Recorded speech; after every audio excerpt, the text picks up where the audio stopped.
फातिहा।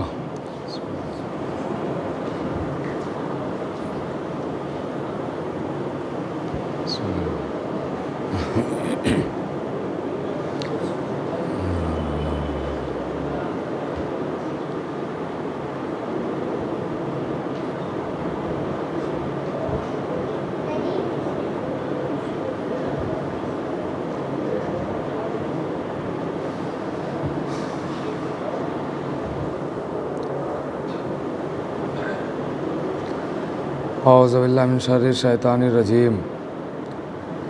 बिस्मिल्लाहिर्रहमानिर्रहीम। अल्हम्दुलिल्लाहिल अव्वल क़ब्ल कुल्लि अव्वल वल आखिर बाद कुल्लि आखिर।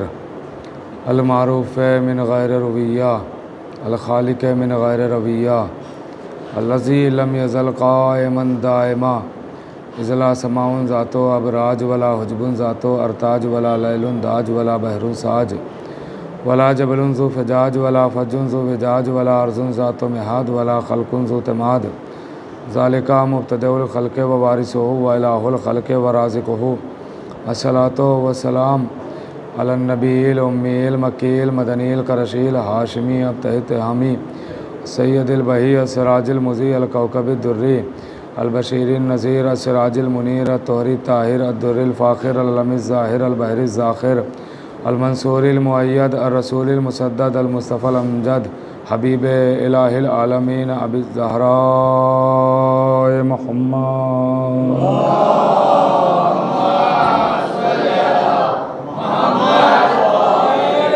वाला सैयदिल मुतहर वल इमामिल मुज़फ़्फ़र व शजाइल गज़नफ़र अबी शुबैरी व शबर कासिम तूबा व सक़र अल शजाइल मतीन अल इमामिल मुबीन अल अशरफ़िल मकीन नुक़्तत दाइरतिल मतालिब असदिल्लाहिल गालिब गालिब कुल्ले गालिब मतलूब कुल्ले तालिब इमामिल मशारिक़ वल मग़ारिब मौलाना अमीरुल मोमिनीन अली इब्न अबी तालिब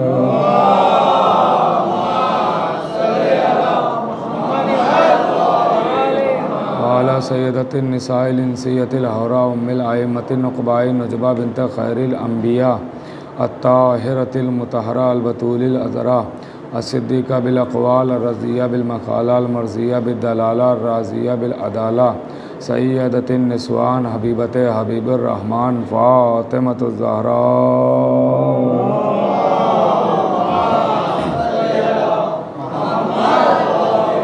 लानतुल्लाहि अला आदाइहिम व मुनकिरि फ़ज़ाइलिहिम व मसाइबिहिम व जलालतिहिम व शजाअतिहिम व फ़ज़ीलतिहिम व विलायतिहिम व तहारतिहिम व अतशिहिम अजमईन मिन यौमिना हाज़ा इला क़याम यौमिद्दीन। बिस्मिल्लाहिर्रहमानिर्रहीम। नादे अलियन मज़हरल अजाइब तजिदहुन लका फ़िन नवाइब कुल्लु हम्मिन व ग़म्मिन सयंजली बिअज़मतिका या अल्लाह बिनुबुव्वतिका या मुहम्मद बिविलायतिका या अली व या अली व या अली। अम्मा बाद फ़क़द क़ालल्लाहु सुब्हानहु तबारक व तआला फ़ी किताबिल मजीद वल फ़ुरक़ानिल हमीद। बिस्मिल्लाहिर्रहमानिर्रहीम। ज़ालिकल किताबु ला रैब फ़ीहि हुदल लिल मुत्तक़ीन। सलावत पढ़ना।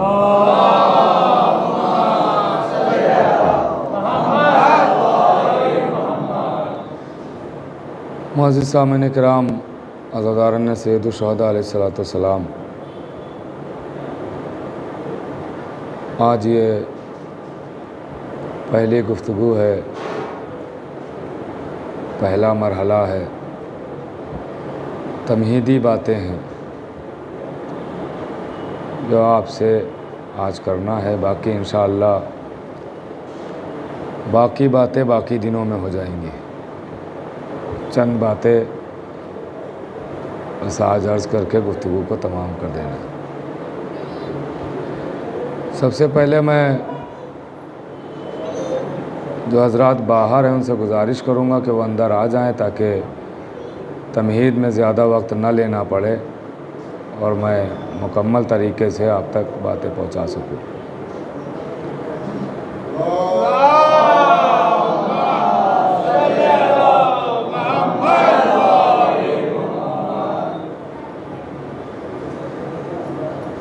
खुदावंद आलम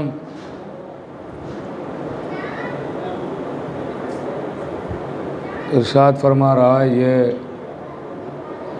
मैंने जिस फ़िक्रे की तिलावत का शरफ़ हासिल किया, ये वो फ़िक्रा है कि जो भी इस्लाम में दाखिला लेता है वो पूरा कुरान पढ़ पाए ना पढ़ पाए, लेकिन इस फ़िक्रे तक तो पहुँच ही जाता है। इसलिए कि ये फ़िक्रा कुरान में बहुत दूर नहीं है। सूरह अल-हम्द के बाद अलिफ लाम मीम के साथ जहाँ से कुरान का आगाज़ होता है वो यही फ़िक्रा है। ज़ालिकल किताब ला रैबा फ़ीह हुदल लिल मुत्तकीन, वो किताब कि जिसमें कोई शक नहीं, जो मुत्तकियों के लिए हिदायत है। देखिए, अगर इस किताब से मुराद कुरान को लिया जाए तो कुरान, चूँकि कुरान इस फ़िक्रे के बिल्कुल करीब है, कुरान ही की बात है तो ये बिल्कुल करीब है। और अरबी एतबार से, अरबी ग्रामर के हिसाब से, अरबी कवानीन के हिसाब से जब कोई चीज़ करीब हो तो उसके लिए लफ्ज़ आता है हाज़ा। जैसे हमारे उर्दू ज़बान में करीब के लिए लफ्ज़ आता है ये माइक, ये कैमरा, ये आदमी, करीब आता है तो ये का लफ्ज़ इस्तेमाल होता है। दूर के लिए उर्दू में इस्तेमाल होता है वो। कोई वहाँ है तो ये नहीं कहा जाएगा, फिर कहा जाएगा वो। तो दूर है तो वो, करीब है तो ये। वैसा ही अरबी में अगर कोई करीब है तो हाज़ा, दूर है तो ज़ालिका। लेकिन कुरान ने यहाँ पे जो कहा तो ये नहीं कहा कि हाज़ल किताब, कहा ज़ालिकल किताब, वो किताब। यानी कोई किताब है जो इस किताब से हट के है, जिसमें कोई शक व शुबे की गुंजाइश नहीं है। वो कौन सी किताब है तो कभी पता ना चलता अगर मेरा मौला कूफे के मिंबर से ना कहता आना किताबुल्लाह, मैं वो अल्लाह की किताब हूँ। इसका मतलब ये है कि ये किताब उस किताब को समझा रही है, ये किताब वो किताब बता रही है। भाई ज़ालिका आता है दूर के लिए, हाज़ा आता है करीब के लिए। अब करीब जितना भी हो उसके लिए हाज़ा आता है।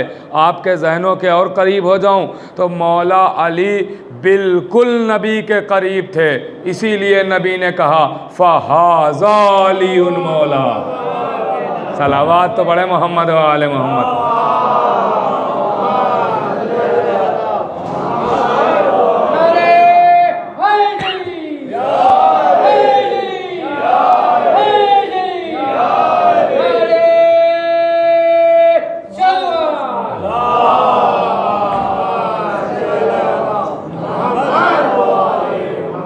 लफ्ज़ आया फ़हाज़ा अलीउन मौला, बिल्कुल करीब है ना, तो ज़ालिका नहीं कहा, हाज़ा अलीउन मौला। ये अली, ये अली उसका मौला है जिसका मैं मौला हूँ।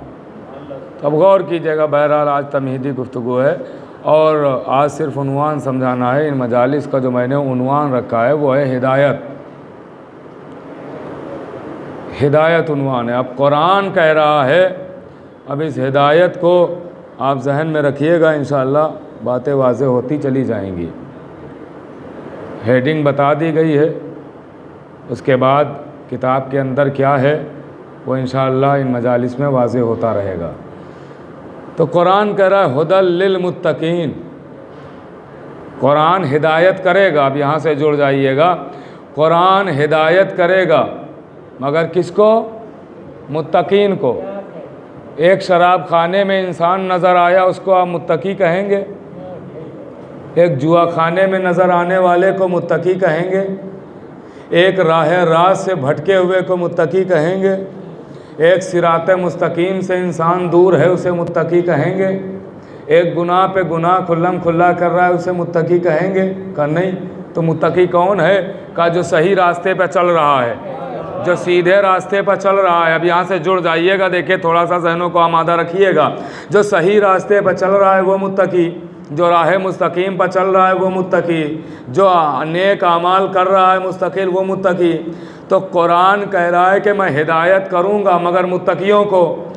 ये नहीं कहा मैं जलीलों को हिदायत करूँगा, मैं गुमराहों को हिदायत करूँगा, मैं भटके हुओं को हिदायत करूँगा, मैं राह रास्त से जो दूर है उन्हें हिदायत करूँगा।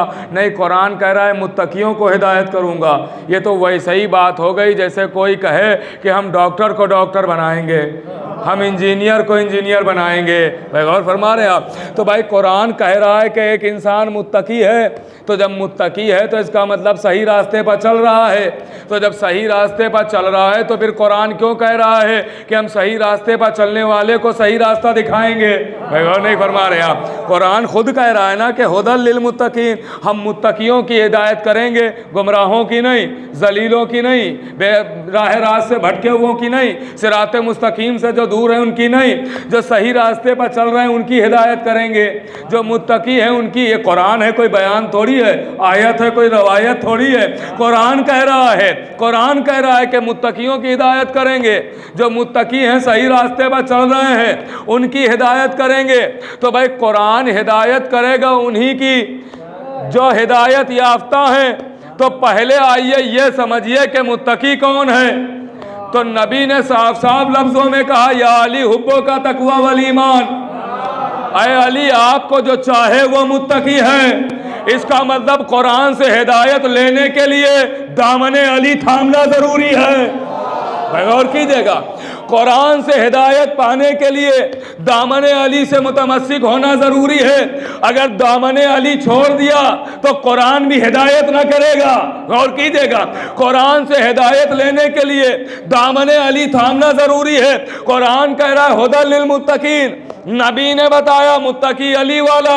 तो आप फौरन सवाल करेंगे, तो क्या अली वाला बहका हुआ है, अली वाला गुमराह है, अली वाला राह रास्त से हटा हुआ है? ये कुरान इन्हीं की हिदायत की बातें फिर क्यों कर रहा है? कहा नहीं नहीं, अली वाला ही सही रास्ते पर है। तो जब सही रास्ते पर अली वाला है तो फिर कुरान इनकी हिदायत क्या करेगा? कहा हिदायत कुरान ये करेगा कि जिन आयतों को पढ़ के दुनिया बहक गई, अली वाला न बहकेगा। अल्लाह अकबर, अल्लाह अकबर। जिन आयतों को पढ़ के दुनिया बहकी, अली वाला न बहकेगा। कहा कौन सी आयत को दुनिया पढ़ के बहकी? कहा कुरान की आयत दुनिया ने पढ़ी। कहा इय्याका नस्तईन, परवरदिगार हम तुझी से मदद चाहते हैं। दुनिया पढ़ के बहक गई। कहा या अली ना कहना, मदद मांगना है तो या अल्लाह कहना। भाई मुतवज्जे हैं आपने? मदद मांगना है तो या रहमान कहना, या रहीम कहना, या जब्बार कहना, या कहार कहना, या ज़हरा ना कहना, या हुसैन ना कहना, या अब्बास ना कहना, या अली ना कहना। भाई दुनिया पढ़ के बहक गई कि मदद मांगो तो सिर्फ अल्लाह से, या अली ना कहो।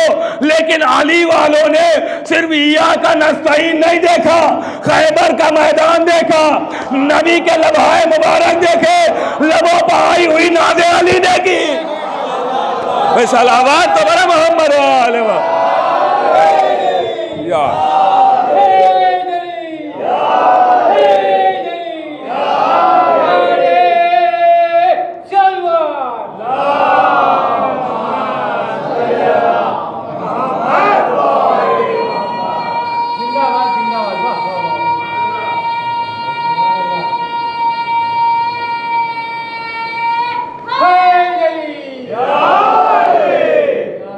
फरमा रहे हैं आप। तो कुरान हिदायत इस माना में अली वालों को करेगा कि जिन आयतों को पढ़ के दुनिया बहकी, अली वाला नहीं बहकेगा।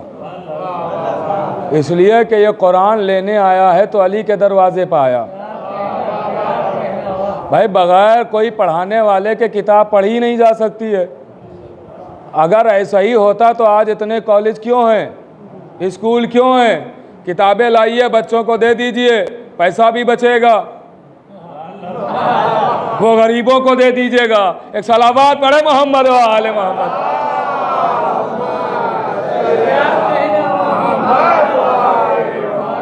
भाई पैसा भी बचेगा।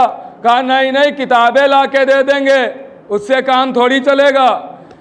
किताब को पढ़ाने वाला भी तो होना चाहिए। बगैर पढ़ाने वाले के किताब समझ में नहीं आ सकती। अब ये है कि पढ़ाने वाला ज़रूरी है, मगर इसके लिए ये भी है कि जो जहाँ की किताब होती है वहीं का पढ़ाने वाला होता है। अगर दुनिया की किताब है तो पढ़ाने वाला भी दुनियावी, अगर वहां की किताब है तो पढ़ाने वाला भी वही का हो। सलावत तो बड़ा मोहम्मद वाले मोहम्मद।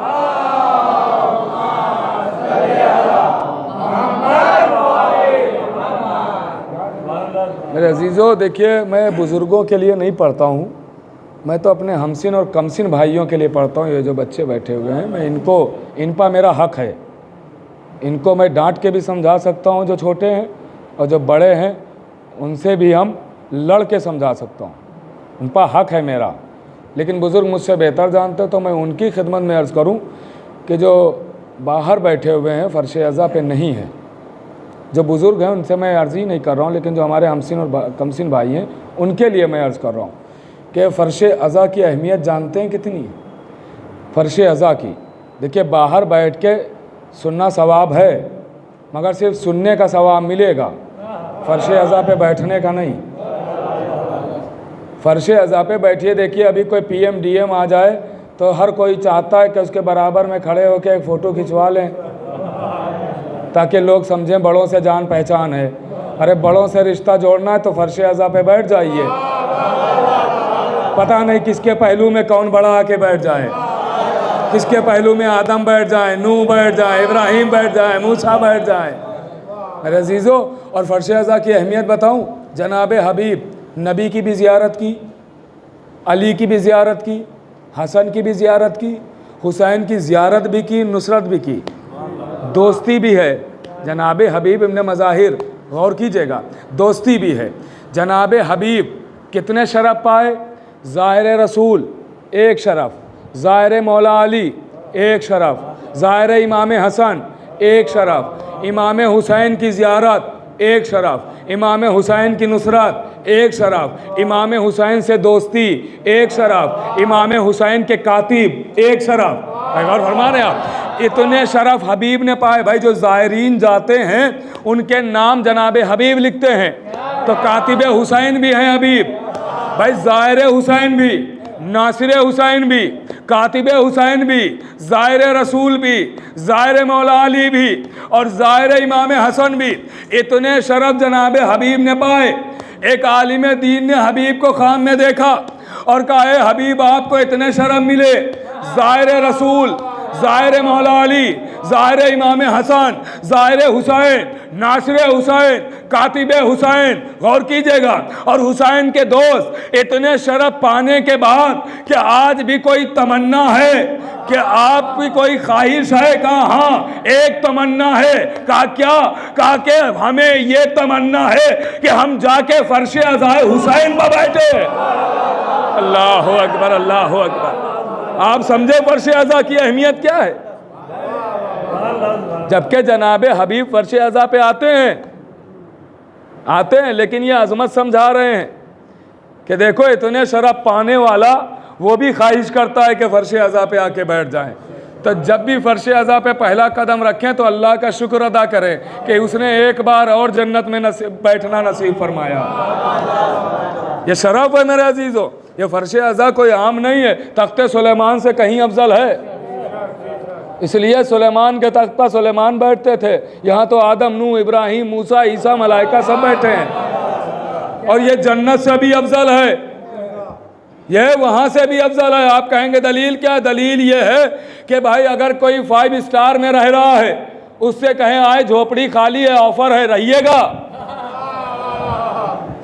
कहेगा कैसी अहमकाना बातें कर रहे हो, इतनी अच्छी जगह रह रहे हैं और तुम झोपड़ी में रखने के लिए तैयार हो? मुझे बस्ती में आना कोई पसंद नहीं करता है, लेकिन झोपड़ी में जाइए, एक रहने वाले से कहिए 5 स्टार खाली है, चलोगे?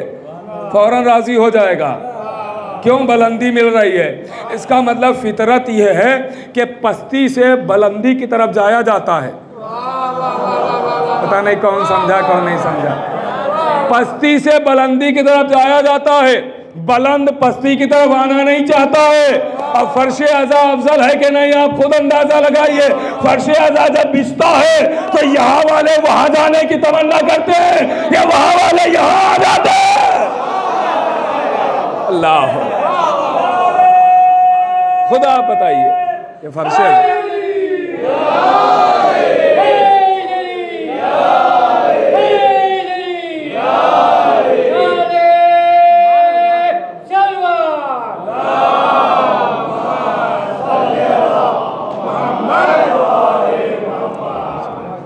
तो ये फ़र्श अज़ा की अहमियत है और इसकी अहमियत को बरकरार रखें, ये बहुत अहम शय है।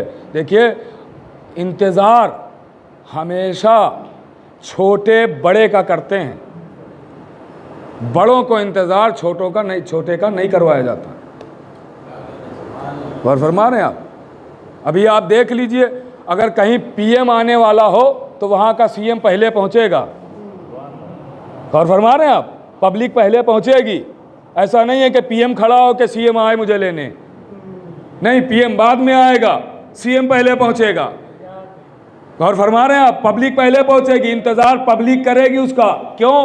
का बड़ा है, छोटे इंतज़ार करेंगे, है ना? तो आप ज़रा खुद ही सोचिए कि फ़र्श अज़ा बिछता है तो शहज़ादी इंतज़ार थोड़ी करती हैं कि लोग आए तब मैं जाऊं। वो आके बैठ जाती हैं कि आपको अच्छा लगेगा शहज़ादी को इंतज़ार करवाते हुए। अगर अच्छा लगे तो आपका ज़मीर गवारा करे तो कोई बात नहीं, लेकिन अगर नहीं तो फ़र्श अज़ा पे इंतज़ार नहीं। शहज़ादी आ जाती हैं तो फिर हम भी आके बैठ जाएं, जैसे ही मजलिस शुरू हो फ़ौरन बैठ जाए, फिर इंतज़ार शहज़ादी को ना करवाएं, हम इंतज़ार आके करें शहज़ादी। गौर फरमाइएगा, ये मैं अपने बच्चों के लिए अर्ज़ कर रहा हूँ, इनको बताना बहुत ज़रूरी है। तो मैं अर्ज़ ये कर रहा था कि कुरान हिदायत है। आज तो सिर्फ उन्वान समझाना है, बाकी बातें इंशाअल्लाह कल से अर्ज़ करूँगा। कुरान हिदायत है मगर मुत्तकियों के लिए। अब यही कुरान कह रहा है कि हर खुशकोतर मेरे अंदर मौजूद है। ये कुरान का दावा है। कुरान कह रहा है हर खुशकोतर मौजूद है। इसका मतलब ये है कि कुरान के अंदर कोई चीज़ कायनात की ऐसी नहीं है कि जो ना हो। मुतवज्जे है ना? हमें नज़र आए या ना आए, हमारी गुनहगार आंखें देख पाएँ ना पाएँ, मगर कुरान में चीज़ है, क्योंकि कुरान कह रहा है हर खुशकोतर है। देखता हूँ नतीजे पर कौन कैसे सराहता है, गौर कीजिएगा। भाई कुरान में हर शय मौजूद, और ये कुरान का दावा है कि हर खुशकोतर मेरे अंदर मौजूद है। हर सवाल का जवाब कुरान में, हर मरज़ का इलाज कुरान में, हर बीमारी की दवा कुरान में, हर लाइलाज का इलाज कुरान में। कुरान में कोई ऐसी शय नहीं है जो ना हो। वो अलग बात है हम देख पाएँ या ना देख पाएँ, मगर मौजूद है। जैसे हम देख नहीं पा रहे हैं मगर इमाम है, गौर कीजिएगा, हम देख पाए ना पाए मगर इमाम मौजूद है, वैसे ही कुरान में हर शय है, कुरान का दावा। तो भाई कुरान में हर शय, आसमान की बातें कुरान में, ज़मीन की बातें कुरान में, फिजा की बातें कुरान में, हवा की बातें कुरान में, घटा की बातें कुरान में, जिन्नातों की बातें कुरान में, इंसानों की बातें कुरान में, पहाड़ों की बातें कुरान में, हूरों की बातें कुरान में, गिलमान की बातें कुरान में, कौसर की बातें कुरान में, सलसबील की बातें कुरान में। भाई कुरान में कोई ऐसी शय नहीं जो मौजूद ना हो। और यह भी नहीं है कि कुरान को पता नहीं है कि उसके अंदर क्या क्या है। अगर पता ना होता तो कुरान कभी यह दावा ना करता कि मेरे अंदर हर शय मौजूद। यह दावा करना बता रहा है कि कुरान को पता है कि मेरे अंदर सब कुछ है, मगर पता होने के बावजूद कुरान ने आज तक एक बार नहीं कहा जो पूछना है वो मुझसे पूछो। अल्लाहु अकबर, अल्लाहु अकबर। भाई सलावत तो बड़ा मोहम्मद वाले मोहम्मद।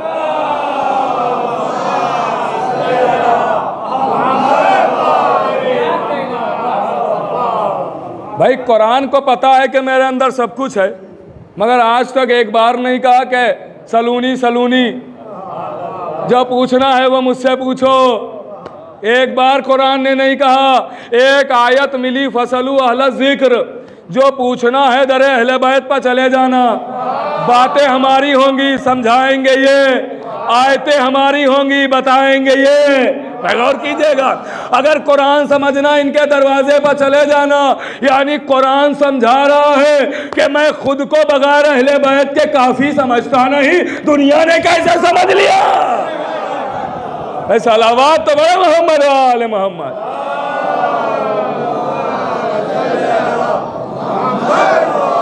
बगैर पढ़ाने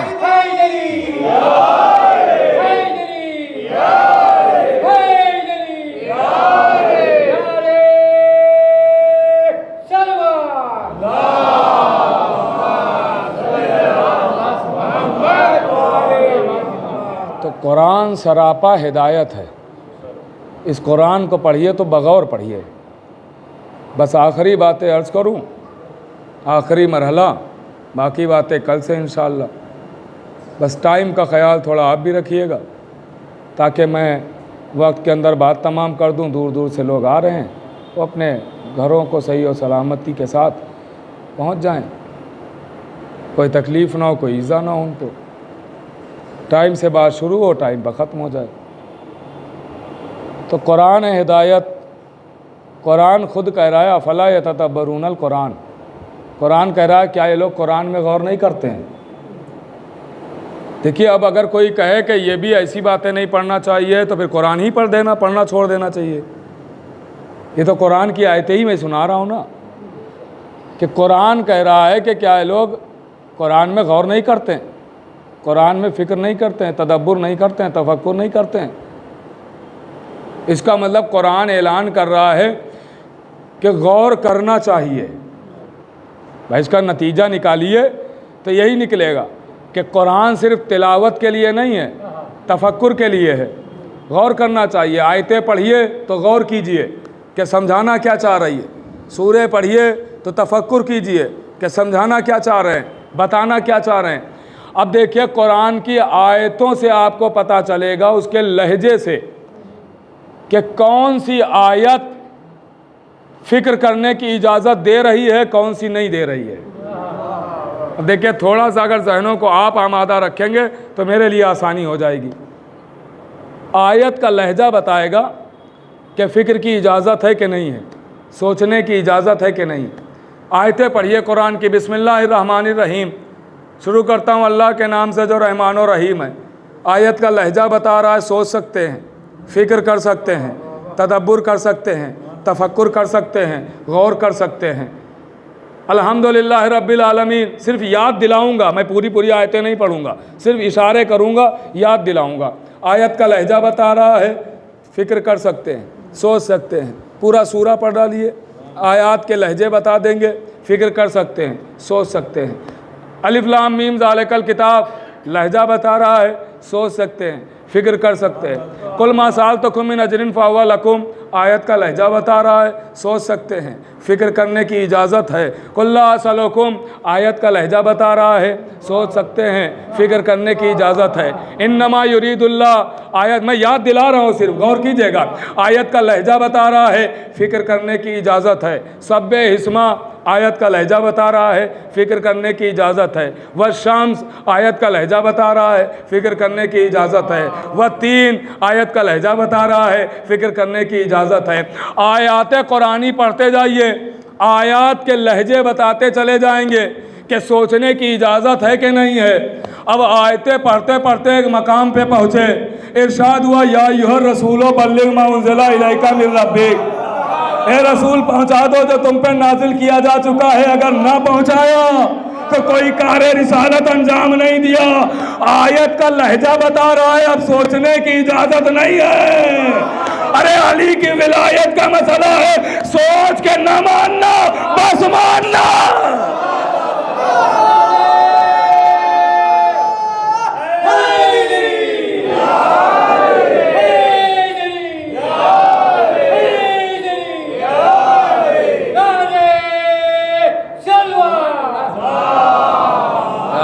के लहजे बता रहे।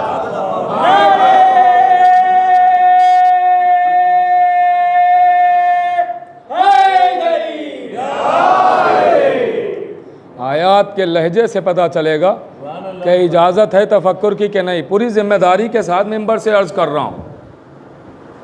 अगर होता है कभी कभी जहन इंसान का हाजिर नहीं रहता है तो बात समझ में नहीं आती है, तो इंसान बाद में कह देता मौलाना ने ये क्या पढ़ दिया। तो अगर ना समझ में आए तो आप आ सकते हैं, पूछ सकते हैं, आप मालूम कर सकते हैं कि भाई कैसे पढ़ा, समझाने की कोशिश करूँगा, दलीलें दूंगा। अगर आपकी दलीलें अच्छी हुई तो मान लूँगा। मैं कौमे मूसा में से थोड़ी हूँ। सलावत पढ़े मोहम्मद व आले मोहम्मद।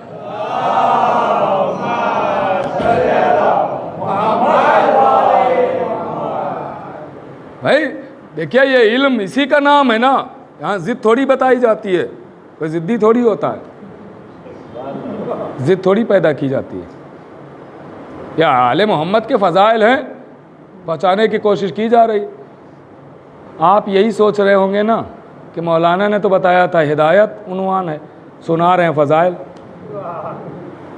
यही सोच रहे हैं ना कि बताया कि हिदायत है उन्वान, कहाँ हिदायत कहाँ फजीलत।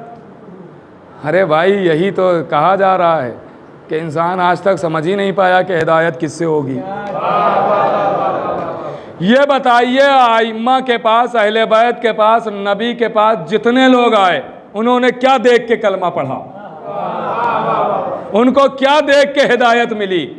का अहले बैत के मोजज़े, अहले बैत की फजीलत, किसी ने शजाअत देखी कलमा पढ़ लिया, किसी ने सखावत देखी कलमा पढ़ लिया, किसी ने नुसरत देखी कलमा पढ़ लिया, किसी ने हिम्मत देखी कलमा पढ़ लिया, किसी ने इल्म देखा कलमा पढ़ लिया, किसी ने हिल्म देखा कलमा पढ़ लिया।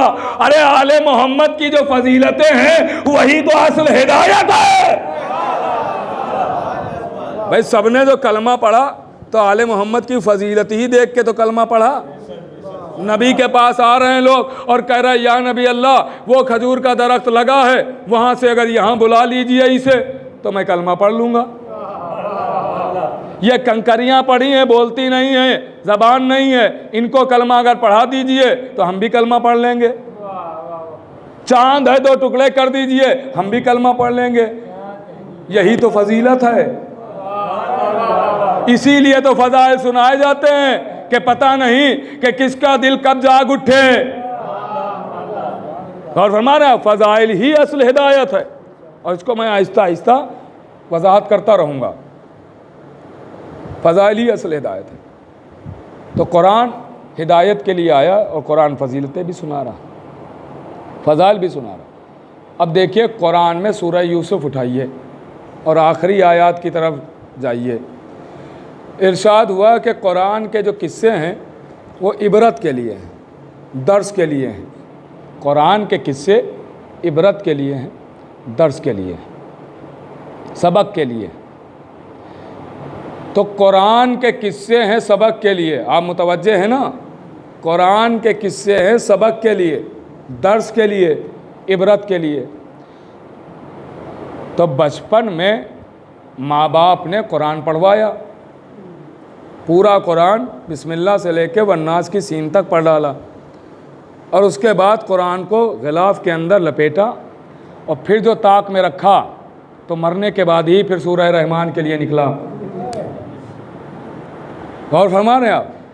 तो क्या भाई कुरान के लिए कहीं ये मिलता है, मुतवज्जे रहिएगा जहाँ मैं लिए जा रहा हूँ, क्या कहीं ये मिलता है कि कुरान को एक ही बार पढ़ना,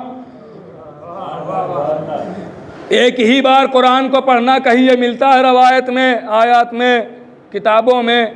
कहा नहीं, ये तो नहीं मिलता है कि कुरान को एक बार पढ़ना, ये ज़रूर मिलता है कि कुरान को बार बार पढ़ना।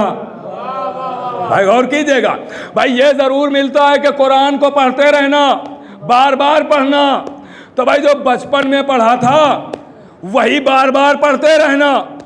कुरान में किस्से वही है सब कुछ, मगर ये इरशाद हुआ किताबों में, ये है बाकायदा कि कुरान को एक बार ना पढ़ना, जिंदा रहना तब तक पढ़ते रहना, जबकि वही सब कुछ है। ऐसा नहीं है कि बचपन का कुरान अलग, जवानी का कुरान अलग, बुढ़ापे का कुरान अलग। कहा नहीं, कुरान वही है, वही आदम का किस्सा, वही नूह की बातें, वही इब्राहिम के वाकयात, वही मूसा का किस्सा, वही इब्लीस का झगड़ा। भाई गौर कीजिएगा, कुरान में सब कुछ वही है, मगर कहा गया बार बार पढ़ना। क्यों पढ़ना? भाई जब वही है जो बचपन में पढ़ा तो पढ़ तो चुके हैं, अब बार बार पढ़ने की क्या जरूरत? का पढ़ते रहना ताकि दर्स मिलता रहे। का काहे का दर्स मिलता रहे? का आदम का किस्सा पढ़ो तो शैतान की बात आएगी, इब्राहिम का किस्सा पढ़ो तो नमरूद की बात आएगी, मूसा का किस्सा पढ़ो तो फिरौन की बात आएगी। गौर कीजिएगा, ये किस्से पढ़ते रहना क्यों? का इसलिए कि मूसा का किस्सा पढ़ोगे तो कोई फिरौन नहीं बनेगा, अल्लाहु अकबर, अल्लाहु अकबर। वह गौर कीजिएगा, किस्सा मूसा का पढ़ोगे तो कोई फिरौन नहीं बनेगा, इब्राहिम का किस्सा पढ़ोगे तो कोई नमरूद नहीं बनेगा, आदम का किस्सा पढ़ोगे तो कोई शैतान न बनेगा।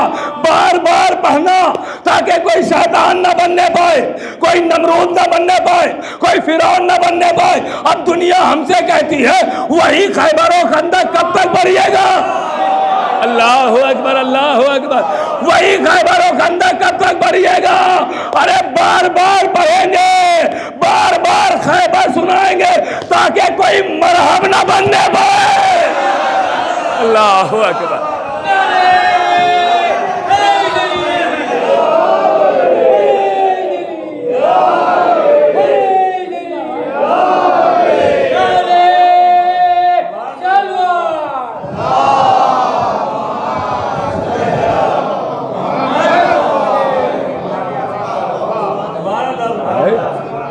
यहूदियों का सरदार है, अरब यहूदियों का सरदार है। गौर कर रहे हैं आप? तो इसीलिए कुरान के किस्से बार बार सुनाए जाते हैं, बार बार पढ़ते रहना ताकि दर्स मिलता रहे, सबक मिलता रहे, कुछ सीखने को मिलता रहे। जैसा जिक्र अहले बैत बार बार करते रहना, बातें वही होती हैं मगर नतीजा नया निकलता है। कुरान की आयतें वही होती हैं, नतीजा नया होता है। और फरमा रहे आप, जिस तरीके से कुरान का हुक्म है बार बार पढ़ना, वैसे ही अहले बैत के तस्करे के लिए हुक्म है बार बार करना, करते रहना इनका तस्करा। कुछ ना कुछ तो मिलेगा, सीखेंगे। बस मेरे अजीज, आले मोहम्मद की बातें अपने दिमागों में, जहनों में, फ़िक्रों में बसाइए।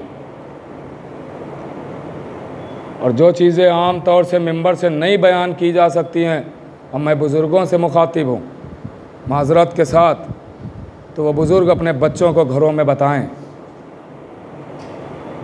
अब तो मसला ही बड़ा अजीब व गरीब हो गया दुनिया का कि स्कूल में भी अब मौलाना ही साहब पढ़ाएंगे और होमवर्क भी मौलाना ही साहब करवाएंगे। भाई सारी जिम्मेदारी अब थोड़ी दीजिए, होमवर्क कम से कम वो खुद कर दीजिए, थोड़ा बहुत मेहनत आप भी कर लीजिए। जो घर की बातें हैं वो आप घर में बता दीजिए, जो मेंबर से खुलेआम नहीं बयान हो सकती, मगर बताइए। ऐसा ना हो कल आप ही का बेटा आपसे सवाल करे बाबा अहले बैत कौन है, ऐसी नौबत ना आने दीजिएगा। आपने लड़के को इंजीनियर तो बना दिया, डॉक्टर बना दिया, मगर इस्लाम को कुछ नहीं बताया इस्लाम के बारे में, तो आपने पढ़ाया, मरने के बाद आपका वो इलाज करने थोड़ी आएगा। उसको तो सूरह फातिहा भी पढ़ना नहीं आ रहा है, वो तो दूसरों से कह रहा है भाई ज़रा मजलिस करवा देना, कैसे की जाती है, कैसे क्या होता है, ज़रा पैसा हम लगा देंगे। ऐसी नौबत ना आने दीजिएगा। उसको ऐसा भी बनाइए बच्चे को कि कम से कम मरने के बाद वो फ़ायदा दे सके, इसाले सवाब तो कर सके। मेरे अजीज़ों, ये भी बातें ज़रूरी है, ये भी बहुत ज़रूरी है। आज दुनिया हमसे आके कहती है मौलाना साहब बेटा बाप का एहतराम नहीं करता। अरे एहतराम अहले बैत सिखाइए तब तो आपका एहतराम करेगा। एहतराम अहले बैत जितना इनके दरवाजे से करीब कर देंगे उतना उसे हासिल होगा। और यही हम लोगों का काम है, अली वालों का यही काम है। हमारा काम है बस दरे आले मोहम्मद के करीब करना, करीब करना। उसके बाद फिर आप जाने वो जाने, वहाँ तक पहुँचाना काम है। फ़ज़ाइल के ज़रिए हम पहुँचा देंगे वहाँ तक, अब वो जाने आप जाने। का समझ में नहीं आती ये फजीलत कैसे मान लें, तो अगर अली की फजीलत समझ ही में आ जाए तो अली अली कब रहेगा। का अक्ल में नहीं आती है तो आपसे किसने कहा है कि आप अली को अक्ल से समझिए। समझने के लिए किसने कहा है? आदम तो समझ ना पाए, नूह तो समझ ना पाए, इब्राहिम तो समझ ना पाए, आप अली को समझने चले? समझने की कोशिश नहीं, मानने की कोशिश कीजिए। मानिए जनाबे बहलोल, उनसे सवाल हुआ कि अली की फजीलत ये अक्ल में नहीं आती है, कैसे मान ली जाए? तो कहा जिसे तुम दीवाना कहते हो, तुम जैसे दानाओं को तो यही समझा देगा। कूजा लिया, एक समंदर के किनारे बैठ गए, कूजा लेके समंदर के किनारे पानी भरते हैं और फिर उसी में डाल देते हैं, फिर पानी भरते हैं, फिर उसी में उंडेल देते हैं, फिर पानी भरते हैं, फिर उसी में उंडेल देते हैं। वही शख्स उधर से निकल रहा है, का बोलोल क्या कर रहे हो? का कोशिश कर रहा हूँ कि कूजे में समंदर समो दूँ। मैं गौर नहीं फरमा रहे हैं आप? कोशिश कर रहा हूँ कि इस कूजे में समंदर आ जाए, मगर आ ही नहीं रहा। बड़ी देर से बैठा हुआ हूँ, थोड़ा सा पानी आता है फिर डाल देता हूँ, फिर कोशिश करता हूँ शायद सबके पूरा समंदर कूजे में आ जाए, मगर फिर भी नहीं आ रहा। बहुत देर से कोशिश कर रहा हूँ कूजे में समंदर आ जाए। तो कहका लगा के हंसने लगा, का लोग सही कहते हैं, तुम अहमक हो, दीवाने हो, पागल हो, अकल नहीं है। अरे इतने से कूजे में समंदर कहाँ से आ जाएगा? बहलोल खड़े हुए कूजे को जमीन पर पटक दिया, कहा यही तो मैं भी समझाने की कोशिश कर रहा हूँ, इतने से कूजे में समंदर आ नहीं सकता और इतनी सी अकल में अली आ जाएगा। यही तो मैं भी समझाने की कोशिश कर रहा हूँ। मेरे अजीजों, मानने की कोशिश कीजिए। मैं वैसे तो ख़त्म कर रहा था, लेकिन एक बात और मैं आपको सुनाता हूँ आज ही, ताकि ये आगे के लिए फ़ायदेमंद।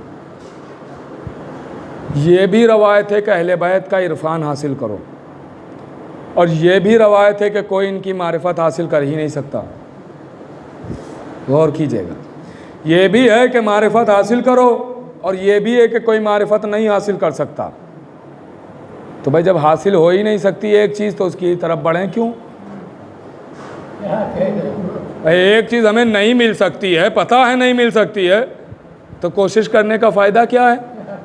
जब मालूम है हमें नहीं मिल सकती वो चीज़, तो कोशिश करने की क्या फ़ायदा है? क्या फ़ायदा है भाई? जब पता है पीएम नहीं बन सकते हैं, तो इलेक्शन में खड़े होने क्या फ़ायदा है?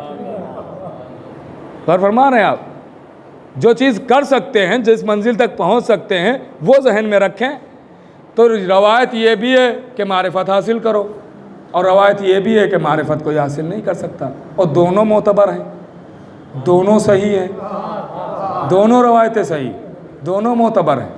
हासिल करो मारिफत, ये भी सही, कोई मारिफत नहीं हासिल कर सकता, ये भी सही। तो अब दोनों सही को जमा कैसे किया जाए? क्योंकि दोनों तो एक दूसरे के अपोजिट हैं, अलग अलग हैं, ज़िद हैं। एक कह रही रवायत हासिल करो मारिफत, एक रवायत कह रही नहीं हासिल हो सकती। तो उसकी मिसाल यही है, समंदर और कूज़ा। समंदर और कूज़ा यही मिसाल है उसकी, कि कूज़ा लेके आप समंदर के किनारे गए, कोशिश कर रहे हैं कि समंदर कूज़े में आ जाए, पता है नहीं आएगा, मगर कोशिश कर रहे हैं कि कूज़े में समंदर आ जाए, नहीं आएगा, मगर जितना कूज़ा है उतना तो समंदर आ ही जाएगा। अल्लाह अकबर, जितना कूज़ा है उतना तो समंदर आ ही जाएगा। इसीलिए कहा गया है कि मारिफत के लिए आगे बढ़ो, मारिफत कोई हासिल कर ही नहीं सकता। अरे मारिफत के लिए आगे बढ़ो तो जितना ज़र्फ है उतना तो मारिफत हो ही जाएगी। सलावत तो बड़े मोहम्मद वाले मोहम्मद। जितना ज़र्फ है उतना, जितना ज़र्फ है उतना तो समझ में आ ही जाएगा। अब समझ गए ये दोनों रवायतें कैसे सही, बढ़िए तो सही। बस मेरे अजीज़, ये फ़ज़ाइल इसीलिए बयान होते हैं ताकि मसाइब में रो सके। इस फ़ज़ाइल की इम्पोर्टेंट जानते हैं आप, अहमियत जानते हैं? तो फ़ज़ाइल क्यों बयान होते हैं? आज बताइए हिंदुस्तान में कितने लोग मर गए? देखिए न्यूज़, पढ़े अखबार का, बहुत लोग मर गए। अस्पतालों के दरवाज़ों पर खड़े हो जाइए तो लाशों पर लाशें, रोड से गुजरिए तो न जाने कितने एक्सीडेंट, बहुत मर गए। आपने खुद सुना होगा न जाने कितने लोगों के मरने की खबर। मगर ये बताइए, ख़बरें आपने बहुत सुनी मरने वालों की, रोए कितने पर, कितनों पर रोया, गिरिया कितनों पर किया। जो दुनिया आज कह रही है ना कि फ़ज़ाइल ज़ाकिर खुतबा उलमा आते हैं, फ़ज़ाइल सुना के वाह लेके चले जाते हैं, आज मैं फ़ज़ाइल बता रहा हूँ आपको कि क्यों बयान होते हैं, इसकी अहमियत क्या है फ़ज़ाइल की।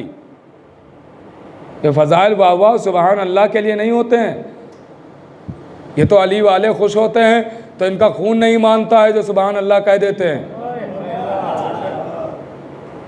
वरना फ़ज़ाइल की अहमियत जानते हैं क्या है। कितनों पर रोए बताइए, हिंदुस्तान में इतने लोग मर गए, इंसान है ना, हादिसे सुने आपने, दर्दनाक मौतें भी देखी, कितनों पर रोए, का किसी पर नहीं रोए, सुना रोए नहीं, पड़ोसी मर गया चिल्ला के रोने लगे। भाई तो जो इंसान बॉम्बे में मरा था वो भी इंसान ही था, और पड़ोस में जो मरा वो भी इंसान, पड़ोसी पर रोए, जो बॉम्बे में मरा उस पर क्यों नहीं रोए। कहा चूँकि हम उसे जानते नहीं हैं, इसे जानते हैं। रोए किस पर, जिसे जानते हैं, नहीं रोए उस पर जिसे नहीं जानते हैं। इसका मतलब यह है कि गिरिए का ताल्लुक जान पहचान से है, जिसे इंसान जानता होता है उस पर रोता है, पहचानता है, भाई ये फितरत से बात कर रहा हूँ ना, जिसे इंसान जानता और पहचानता है उसी पर होता है। अगर नहीं जानता नहीं पहचानता तो नहीं रोएगा, कहीं भी मरे नहीं रोएगा, लेकिन अगर जान पहचान है तो फ़ौरन रो देगा, फ़ौरन आंसू आ जाएंगे। अब समझे फ़ज़ाइल क्यों सुनाए जाते हैं, इसीलिए सुनाए जाते हैं कि फ़ज़ाइल के ज़रिए पहले अहले बैत को पहचानिए, ताकि जैसे ही मसाइब शुरू हों फ़ौरन आपकी आंखें नम हो जाएं। गैर कौम का कोई फ़र्द मिले, आप कहिए हुसैन मार दिए गए, कभी नहीं रोएगा, कभी नहीं रोएगा। लेकिन उसे बताइए ये दोषे रिसालत का सवार है, इसके लिए नबी ने सजदे को तूल दिया, जिब्रील झूला झुलाते थे, चक्की इसके घर की मलाइका चलाते थे। अब जब कहेंगे वो हुसैन मार दिया गया तो वो भी रोने लगेगा। क्यों? फ़ज़ाइल सुन चुका है, फ़ज़ाइल के ज़रिए पहचान चुका है वो। अब फ़ज़ाइल की अहमियत समझे। जब तक फ़ज़ाइल नहीं होंगे आप पहचानेंगे नहीं, जब तक पहचानेंगे नहीं आंसू नहीं बहेंगे। आंसुओं का ताल्लुक़ फ़ज़ाइल से है, इसकी अहमियत को समझें। इसीलिए चौथे इमाम ने दरबार यजीद में पहले अपने तारुफ़ के लिए फ़ज़ाइल सुनाए, तारुफ़ कराया, फ़ज़ाइल सुनाए, पहचानवाया अपने को कि मैं कौन हूँ। इसको समझिए मेरे अज़ीज़ों, क्या अहमियत है। सब लोग रोने के लिए जमा हुए। खुदा आपको सलामत रखे, जज़ा दे, बीबी आपकी आमद को कबूल करें। ज़्यादा से ज़्यादा शिरकत करें मजालिस में, इसलिए कि इस साल तो अंदाज़ा कुछ ना कुछ साहिबाने एहसास को तो अंदाज़ा हो ही गया होगा कि आज़ादारी कितनी अहम है। हर साल जैसे नहीं मनाते थे जैसे वैसे अब की नहीं मना पाए ना, इस वबा की वजह से। तो इस साल कुछ तो एहसास हुआ होगा कि आज़ादारी की अहमियत क्या है। मैं तो इधर उधर जा रहा हूँ ना मजलिसें पढ़ने, लोग मिलते हैं ना, जब बुज़ुर्ग कोई मिलता है तो वह मिलता बाद में है, दरवाज़े से देखी के रोने लगता है। और वह यही कहता है कि मौलाना अगर मर गए इस साल तो हसरत रह जाएगी, मुहर्रम नहीं कर पाए, जैसा हर साल करते थे वैसा रो नहीं पाए अब की। आज़ादारी की अहमियत समझिए मेरे अज़ीज़ों, बहुत अजीम नेमत है। बस आज सिर्फ मैं उतने मसाइब भी नहीं पढ़ूँगा, बस चंद जुमले सुनाता हूँ, वक्त हो गया है काफ़ी, चंद जुमले सुनाता हूँ, गुफ्तगू तमाम। काफ़िला जब असीर होके चला तो रवायत कहती है कि जब काफ़िला एक मंजिल पर पहुंचा, ऐसी मंजिल पर कि जहां सबके गलों को खोल दिया गया था, जो आप सुनते रहते हैं कि सबको अलग अलग ऊँट पर बिठाया गया था, सबके गले खुले हुए हैं। इस मंजिल पर जब काफ़िला पहुंचा, रोका गया, तो शिमर ने अपना खैमा लगाया और अपने सिपाहियों को खैमे में बिठाया और आले रसूल को धूप में बिठाया। आले रसूल धूप में हैं, अपने सिपाहियों को खैमे में बिठाया। लीजिए, रवायत कहती है, अजीज़ों, अरब की धूप तो जानते होंगे ना, सुना तो होगा, जो गए हैं उन्होंने देखा भी होगा। पहले अपने यहाँ का तो मुझे इतना नहीं पता है, यूपी की ख़ास करके धूप मई जून में वो शिद्दत की धूप होती है कि मई जून में अक्सर दोपहर में माएँ अपने बच्चों से कहने लगती हैं, बेटा बाहर ना जाना, चेहरे झुलस जाएंगे। इतनी शिद्दत की धूप होती है। उस धूप में आप एक लोहे का राड लीजिए, टुकड़ा लीजिए और 5-6 घंटे अपनी छत पे डाल दीजिए धूप में, और उसके बाद जाके उठा लेना। का उठाया नहीं जाएगा, हाथ में छाले पड़ जाएंगे। उठाया नहीं जाएगा, छाले पड़ जाएंगे। क्यों? का धूप की शिद्दत की वजह से वो लोहा बहुत जल रहा होगा। अल्लाह अकबर, एहसास कीजिएगा तो बहुत रोएंगे। का वो लोहा बहुत जल रहा होगा शिद्दत धूप की वजह से, छाले पड़ जाएंगे। ये हिंदुस्तान की धूप है ना, कि अगर आप 3-4 घंटे लोहे का टुकड़ा धूप में डालें तो आप उठा नहीं सकते हैं, हाथ में छाले पड़ जाएंगे।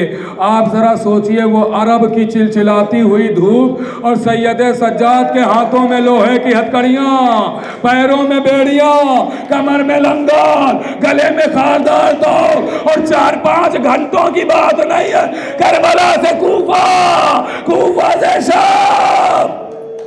अजरुकुम इला ज़हरा। खुदा आपको कोई गम ना दे सिवाय गम अहले दर बदर फिराए। तो अब रवायत कहती, इस मंजिल पर जब काफ़िला पहुंचा और शिमर ने खैमा लगाया, अहले बैत को धूप में बिठाया, तो सैयद सज्जाद धूप में थे, हथकड़ियाँ बहुत जल रही थी, हथकड़ियाँ बहुत जल रही थी। सैयद सज्जाद ने सोचा, लाओ थोड़ी देर जो शिमर ने खैमा लगाया है इसकी पुष्ट पसाए में बैठ जाए ताकि हथकड़ियाँ ठंडी हो जाए, हम फिर आके धूप में बैठ जाएंगे। अभी सैयद सज्जाद साए में पहुँचे ही थे कि जंजीरों की झनकार शिमर तक पहुँच गई। वो ताजियाना लहराता हुआ आया, सैयद सज्जाद की पुष्ट पर ताजियाने मार के कहता है, सज्जाद तुम्हारी जगह ये नहीं है, सज्जाद तुम धूप में बैठो। इधर सैयद सज्जाद धूप में आए, इधर से बस मजलिस तमाम हो गई। इधर ज़ैनब से ये मंजर ना देखा गया। ज़ैनब ने एक एक बीबी को बुलाया, आवाज दी, उम्मे कुलसूम मेरे पास आओ, रबाब जल्दी आ जाओ, रुकैया तुम भी आ जाओ, फिजा जल्दी आ जाओ। एक एक बीबी को बुलाया, आवाज दी, बेटा सज्जाद तुम बीच में बैठ जाओ, हम चारों तरफ तुम्हारे खड़े हो जाते हैं ताकि तुम पर इतना साया कर सके कि तुम्हारी हथकड़ियां ठंडी हो जाए। बीबियां भी खड़ी थी मगर धूप में शिद्दत इतनी थी कि एक एक बीबी बैठ गई। अब जो एक लम्हे के बाद सैयद सज्जाद ने सर उठाया तो क्या देखा, अकेली ज़ैनब खड़ी है। आवाज ये बुबी अम्मा आप भी बैठ जाइए। आवाज दी, बेटा मैं कैसे बैठूं, इसलिए तुम्हारे बाबा ने जाते जाते कहा था, ज़ैनब मेरे बच्चों का ख्याल रखना, मेरे बच्चे तुम्हारे हवाले, ज़ैनब मेरे बच्चे तुम्हारे सुपुर्द, मेरे बच्चों का